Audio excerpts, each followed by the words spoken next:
Le bruit s'était répandu qu'un nouveau personnage avait fait son apparition sur la promenade. Une dame avec un petit chien. Dimitri Gourov, qui se trouvait depuis 2 semaines à Yalta et en avait pris les habitudes, s'était mis lui aussi à s'intéresser aux physionomies nouvelles. Assis à la terrasse du Vernet, il vit passer sur la promenade une jeune dame blonde de petite taille, coiffée d'un béret.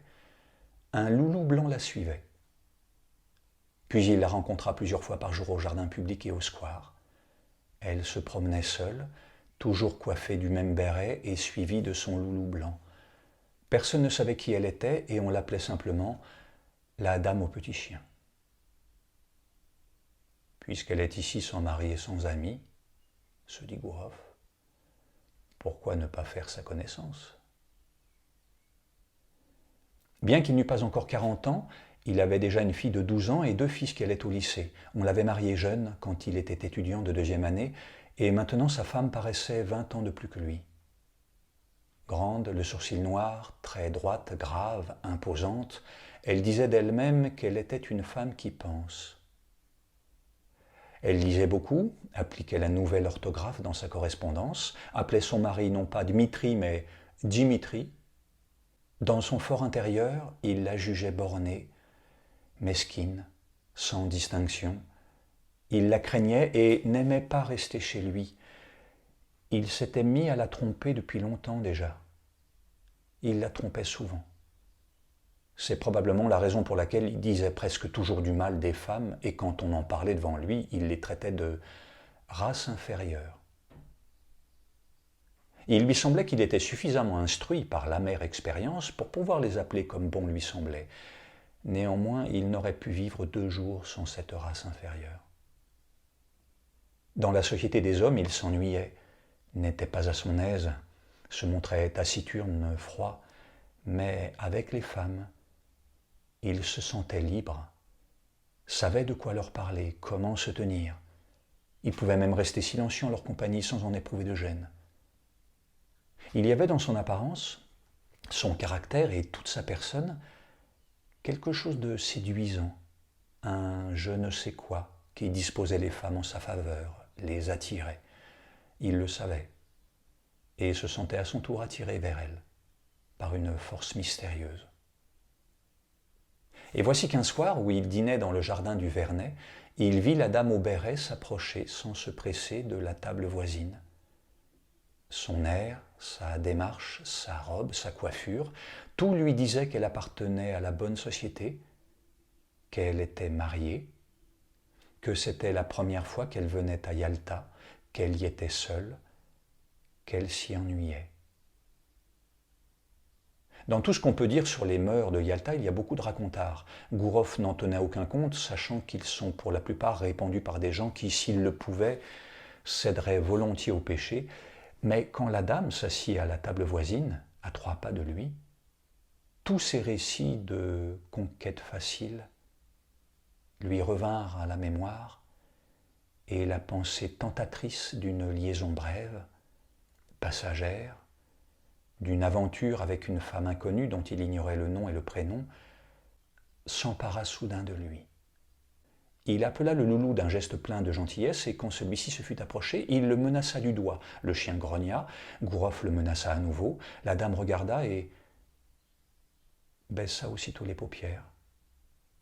« Il ne meurt pas, dit-elle en rougissant. Est-ce que je peux lui donner un os ? Et quand elle eut fait oui de la tête, il demanda avec affabilité « Il y a longtemps que vous êtes à Yalta ?»« 5 ou 6 jours. »« Ah ben moi j'arrive au bout de la 2e semaine. » Ils continuèrent à manger sans échanger un mot, comme des inconnus, mais à la fin du repas, ils s'en allèrent côte à côte et engagèrent une conversation plaisante, légère, de gens libres, contents, à qui peu importe où ils vont et de quoi ils parlent. Tout en se promenant, ils parlaient de la luminosité étrange de la mer. Ils disaient qu'après une journée torride, la soirée était étouffante. Gourov raconta qu'il était de Moscou, qu'il avait fait ses études à la faculté des lettres, mais il travaillait dans une banque. Il avait songé un moment à devenir chanteur d'opéra dans une troupe privée, mais il y avait renoncé. Il possédait 2 maisons à Moscou. En échange, il apprit d'elle qu'elle avait été élevée à Saint-Pétersbourg, mais qu'elle s'était mariée à S, où elle habitait depuis 2 ans, qu'elle resterait à Yalta encore un mois et que peut-être son mari, qui avait lui aussi envie de se reposer, viendrait la chercher. Elle fut absolument incapable de préciser dans quel bureau son mari travaillait. Si c'était dans l'administration du gouvernement ou au conseil gouvernemental du Zemstvo, et elle trouva cela très drôle. Gourov apprit aussi qu'elle s'appelait Anna. Anna von Dindritz. Rentré dans sa chambre, il pensa à elle et se dit qu'ils se rencontreraient sûrement le lendemain. Il ne pouvait en être autrement. En se couchant, il se dit que tout récemment encore, elle était pensionnaire, faisait ses études tout comme sa propre fille aujourd'hui. Il repensa à ce qu'il y avait de timidité, de gaucherie dans sa façon de rire et de causer avec l'inconnu qu'il était pour elle. Ce devait être la première fois de sa vie qu'elle se trouvait seule dans des circonstances comme celle-ci, où on la suivait, où on la regardait, et où on ne lui adressait la parole qu'avec un but secret qu'elle ne pouvait pas ne pas deviner. Il se rappela la ligne délicate de son cou, ses beaux yeux gris. Elle a quand même quelque chose qui inspire la pitié, se dit-il, et il s'endormit. Je me permets cette petite pause pour d'abord aérer un petit peu la lecture qui pourrait être indigeste, comme ça d'un bloc, et puis pour attirer votre attention sur des détails. Et les détails sont très très importants chez Tchekhov. Je ne sais pas si vous le savez, mais il est principalement connu chez nous comme un auteur dramatique pour ses pièces de théâtre. Mais il a écrit plus de 600 nouvelles. C'est par là qu'il a commencé son chemin littéraire. Et pour faire manger sa famille, il publiait dans les journaux des nouvelles. Et il y a développé là un art de la concision qui est vraiment assez bouleversant, je trouve. Alors voilà, je voulais vous attirer votre attention sur ces petits détails. Je ne sais pas pour vous, mais dans ce premier chapitre, je trouve que tout est vu quasiment depuis le personnage masculin. Pourtant, cette nouvelle s'appelle La Dame au petit chien, mais c'est comme si cette dame était un personnage secondaire, au deuxième plan, comme on dirait au cinéma. Gourov nous donne des détails que je qualifierais de froids. Sur cette dame, on sait qu'elle est petite, blonde, qu'elle a un chapeau sur la tête, voilà. Et puis il parle aussi des jugements qu'il a sur les femmes, qu'il qualifie de race inférieure, vous avez bien entendu. Il trouve sa femme bornée, mesquine. Et il finit ce premier chapitre, après avoir passé une première soirée avec Anna, s'être promené avec elle, avoir, j'ai envie de dire, enfilé les banalités, il écrit 2 choses. D'abord la dernière phrase. Elle a quand même quelque chose qui inspire la pitié. Donc là, on est un peu dans la continuation de ce qu'on a depuis le début, c'est-à-dire une espèce de caricature de séducteur qui n'a pas un regard très très subtil sur les femmes. Mais la phrase juste d'avant, Tchekhov écrit « Il se rappela la ligne délicate de son cou, ses beaux yeux gris ». Donc là, on a soudain tout de même une émotion, l'émotion de Gourov. On n'a pas juste le séducteur qui a repéré sa proie et qui va essayer de l'approcher, mais tout de même, il a noté la ligne de son cou et ses yeux. Et puis un autre petit détail aussi. Donc là aussi, on a eu une description extérieure d'Anna, du personnage féminin, mais au moment où Gourov va tenter l'approche, il va utiliser le chien, qu'il va menacer du doigt, le chien va se mettre à gronder, et je vous redis ce que Tchekhov écrit de la réaction d'Anna. La dame regarda et baissa aussitôt les paupières. « Il ne mord pas, dit-elle en rougissant. » Elle a rougi. Donc là, soudain, on est au cœur d'Anna, par son émotion, par cette petite rougeur. Dans ma lecture et dans la suite, je ne peux évidemment pas faire ressortir tous les détails, ce serait parfaitement inaudible pour vous, mais soyez bien attentifs, parce que ils sont tous importants, et vous allez voir comme le chien, il ne revient pas beaucoup, hein. Là, pour le coup, l'auteur Tchekhov utilise ce chien à des moments déterminants. Écoutez-moi ça, on y retourne. Une semaine s'était écoulée depuis qu'ils avaient fait connaissance. C'était un jour de fête. Il régnait une atmosphère étouffante. Gourov s'était rendu à plusieurs reprises au Vernet, où il avait offert glace et grenadine à Anna. Le soir, ils allèrent sur le môle pour assister à l'arrivée du bateau. Sur le débarcadère, il y avait beaucoup de promeneurs. Ils étaient venus attendre quelqu'un et tenaient des fleurs à la main. Et là, deux particularités de la foule élégante de Yalta sautaient aux yeux. Les dames âgées s'habillaient comme des jeunes filles, et il y avait beaucoup de généraux. La mer étant agitée, le bateau arriva à une heure tardive, après le coucher du soleil, et il louvoya un long moment avant d'accoster. Anna regardait dans son face à main le vapeur et les passagers comme si elle cherchait des connaissances, et quand elle se tournait vers Gourov, elle avait les yeux brillants. Elle parlait beaucoup, posait des questions brusques, oubliant aussitôt ce qu'elle venait de demander, puis elle perdit son face à main dans la cohue. La foule des élégants se dispersait. On ne discernait plus les visages, le vent était complètement tombé. Gourov et Anna restaient là, immobiles, comme s'ils attendaient pour voir s'il ne descendait pas encore un passager. Anna ne parlait plus et respirait le parfum des fleurs sans regarder Gourov. Le temps s'est un peu amélioré sur le soir, dit-il. Où voudriez-vous que nous allions? Nous pourrions faire un tour en voiture. Elle ne répondit pas. Alors il la regarda fixement, et soudain, il la prit dans ses bras et la baisa sur la bouche.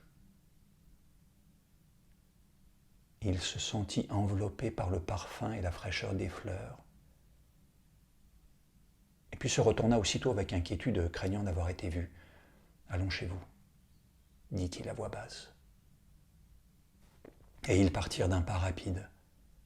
Dans la chambre de l'hôtel, l'air était étouffant, lourd des parfums qu'Anna avait achetés dans une boutique japonaise. En la regardant, Gourov songeait « Quelle rencontre ne fait-on pas dans la vie ?» Il gardait de son passé le souvenir de femmes insouciantes, gentilles, que l'amour rendait gaies, qui lui avaient été reconnaissantes de leur bonheur, même éphémère.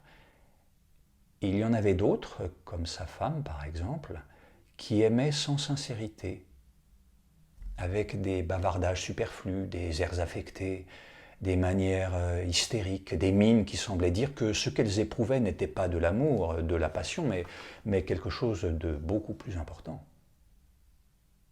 Et il y en avait eu deux ou trois autres, très belles, froides, dont le visage exprimait soudain la férocité, un désir obstiné de prendre, d'arracher à la vie plus qu'elle ne pouvait donner. Mais ici, il y avait cette timidité, cette gaucherie, cette gêne d'une jeunesse inexpérimentée, une sorte de désarroi, comme si l'on avait soudain frappé à la porte. Anna, la dame au petit chien, s'était comportée à l'égard de ce qui se passait d'une façon particulière, avec gravité, tout à fait comme s'il s'était agi de sa déchéance. Elle en donnait l'impression, et cela paraissait étrange et déplacé. Ses traits s'étaient altérés, flétris, et de chaque côté de son visage, ses longs cheveux pendaient tristement. Elle restait pensive dans une pose affligée, comme la pécheresse d'un tableau ancien. Ce n'est pas bien. Ce n'est pas bien, dit-elle, vous serez le premier maintenant à ne plus me respecter. Il y avait une pastèque sur la table, Gourov en coupa une tranche et la mangea sans se presser. Ils restèrent au moins une demi-heure sans rien dire. Anna était touchante. Il émanait d'elle une pureté de femme honnête, naïve, connaissant peu la vie. La bougie solitaire qui brûlait sur la table éclairait à peine son visage, mais on voyait qu'elle avait de la peine.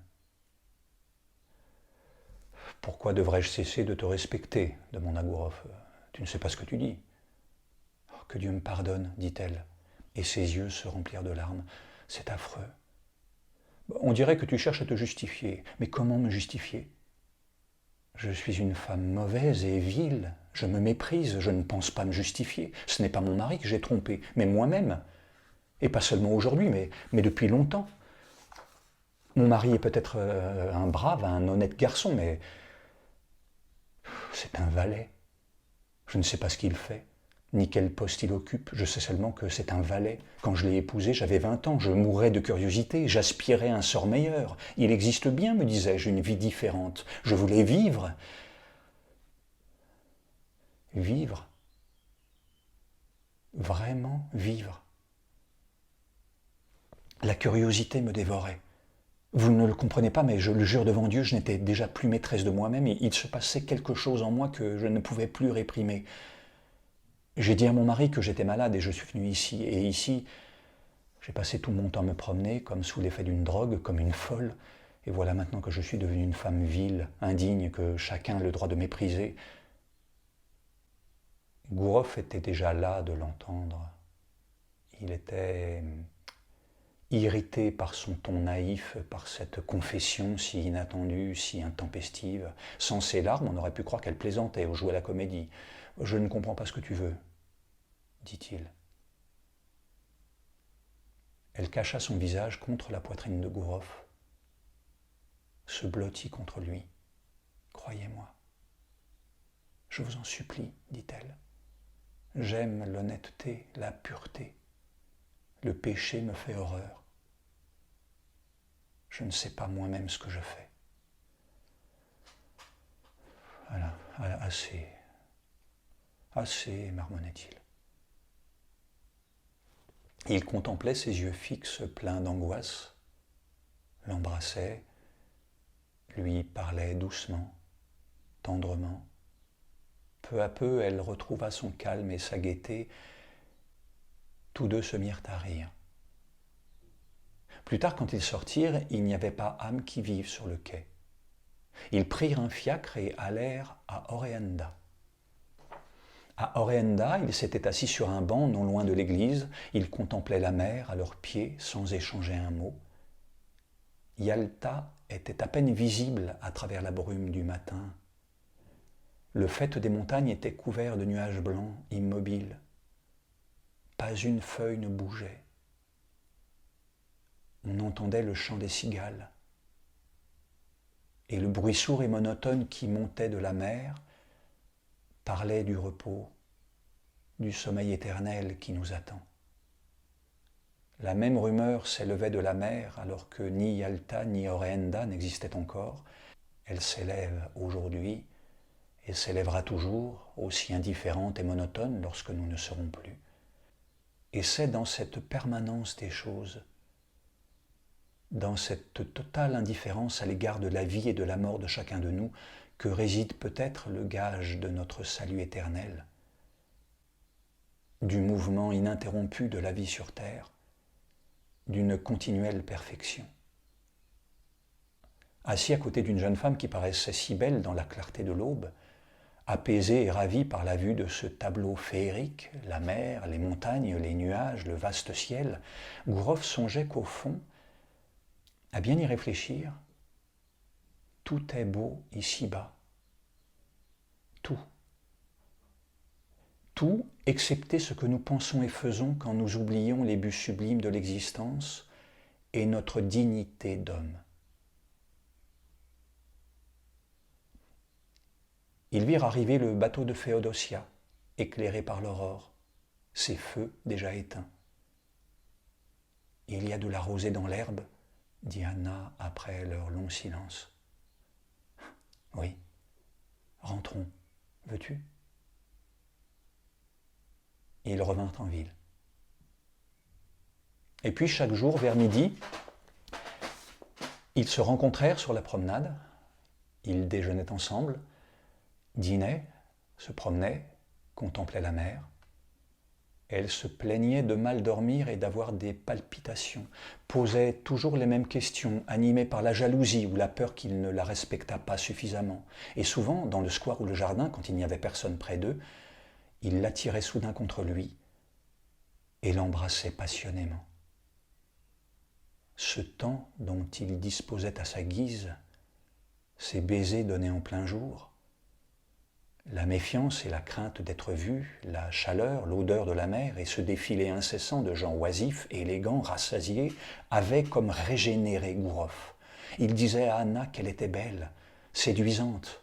Amoureux impatient, il ne la quittait pas d'un pas. Mais souvent elle devenait pensive et lui demandait sans cesse de convenir qu'il ne la respectait pas, ne l'aimait pas et ne voyait en elle qu'une femme de rien. Presque chaque soir, à une heure assez avancée, ils partaient aux environs de la ville, à Oreenda ou à la cascade, et chaque fois leur promenade était réussie. Leurs impressions étaient invariablement admirables, sublimes.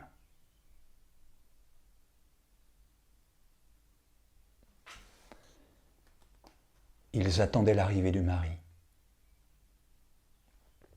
Mais Anna reçut une lettre dans laquelle il disait qu'il avait contracté une maladie des yeux et priait son épouse de rentrer au plus tôt.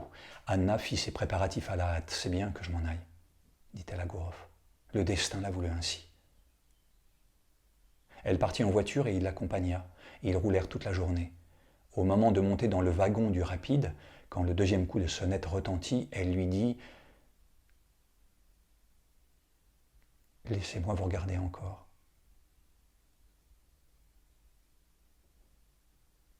Encore une fois. Comme ça.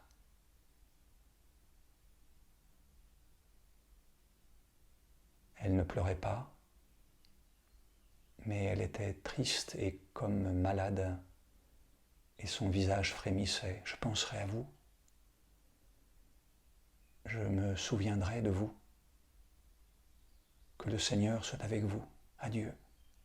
Ne gardez pas un mauvais souvenir de moi. Nous nous quittons pour toujours, il le faut ainsi, car nous n'aurions même jamais dû nous rencontrer. Allons, et que Dieu vous garde. » Le train s'éloigna à vive allure. Ses lanternes disparurent rapidement et une minute plus tard, on ne l'entendait plus, comme si tous s'étaient donné le mot pour mettre un terme au plus vite à ce doux oubli du monde, à cette folie. Resté seul sur le quai, les yeux scrutant le lointain sombre, Gourov écoutait le chant des grillons et le bourdonnement des fils télégraphiques avec le sentiment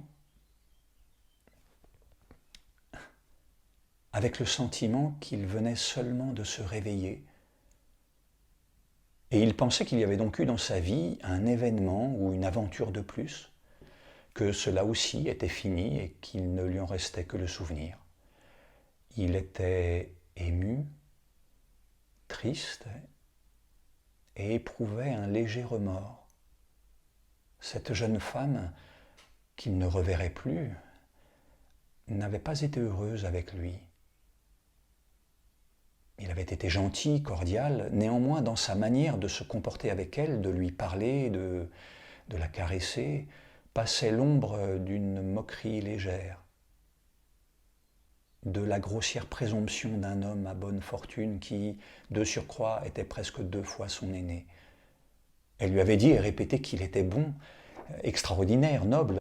De toute évidence, elle ne l'avait pas vu tel qu'il était en réalité, donc il l'avait involontairement trompé.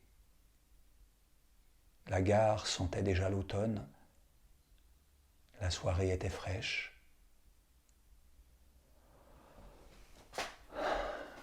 Il est grand temps que je retourne dans le nord, moi aussi, pensa Gourov en quittant le quai. Grand temps.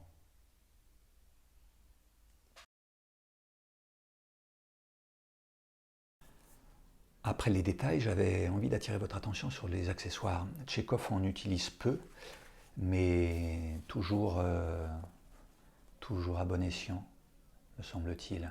Donc je vous remémore la scène, hein. Ils sont allés sur le môle, assister à l'arrivée du bateau, Anna et Gourov. Tchekhov décrit Anna prenant ce face à main et le mettant, quittant, voilà, pour regarder comme si elle cherchait des connaissances, hein, notre Tchekhov. Et à la fin de ce petit moment, elle le perd dans la cohue. Donc ce face à main là qu'elle utilise comme pour se protéger, pour meubler, pour dissimuler son émotion, ce qui est complètement évidemment ridicule parce que il est transparent cet accessoire, donc elle ne dissimule rien du tout. Au contraire, elle met en évidence comme une loupe, et c'est ce que fait Tchekhov, j'ai l'impression. Il nous met une loupe sur l'émotion d'Anna à ce moment-là, en quelques mots évidemment, comme toujours. Hein. Et puis un autre accessoire un peu plus loin, la pastèque, au moment où on comprend que la relation physique a eu lieu, et Anna est complètement bouleversée. Tchekhov décrit son allure, hein, elle est très flétrie, voilà, et elle dit ce n'est pas bien. Donc ce moment dure, sans doute peut-être trop pour Gourov. Et il y avait une pastèque sur la table, Gourov en coupa une tranche et la mangea sans se presser. Ça le saoule, vous croyez, comme on dirait aujourd'hui? Ou alors tout simplement, il ne sait pas quoi dire. Il est désemparé devant l'émotion débordante d'Anna à ce moment-là. Alors il va manger une pastèque qui est sur la table. Tchekhov avait un humour tellement beau, enfin, qui me touche tellement. Il y a aussi autre chose, si jamais vous avez repéré ce moment, ça m'intéresserait de le savoir. Je ne sais pas quel moment, s'il y en a un d'ailleurs, peut-être je pense qu'il n'y en a pas en fait, mais comment on comprend que la relation physique a eu lieu. Je relis ce moment, les lignes là depuis Allons chez vous, hein, et ils vont dans l'hôtel, et jusqu'à le moment de la pastèque. Donc on comprend que ça a lieu à peu près par là, mais à quel moment? Est-ce que c'est quand Tchekhov écrit Anna s'était comportée à l'égard de ce qui se passait? Donc c'est de ce qui se passait qui nous fait comprendre que ça a eu lieu. Je ne sais pas exactement. Voilà, si jamais vous avez trouvé. Mais comme je vous le disais, je pense qu'au contraire, Tchekhov est d'une telle subtilité que voilà, il n'y a pas un moment, il n'y a pas un mot dans le texte exact qui nous fait comprendre que ça a eu lieu. C'est petit à petit. Et puis dernière chose aussi, non pas dernière chose, deux choses. L'importance du vocabulaire, après les détails, les accessoires, le vocabulaire. Donc Anna parle beaucoup. Et comme au premier chapitre, quand Gourov parle des femmes, dans ce chapitre, Anna va parler, non pas des hommes, mais d'un homme, de son mari. Et Tchekhov écrit « Quand je l'ai épousée, j'avais 20 ans, je mourais de curiosité, j'aspirais à un sort meilleur. Il existe bien, me disais-je, une vie différente. Je voulais vivre, vivre, vraiment vivre. » 3 fois.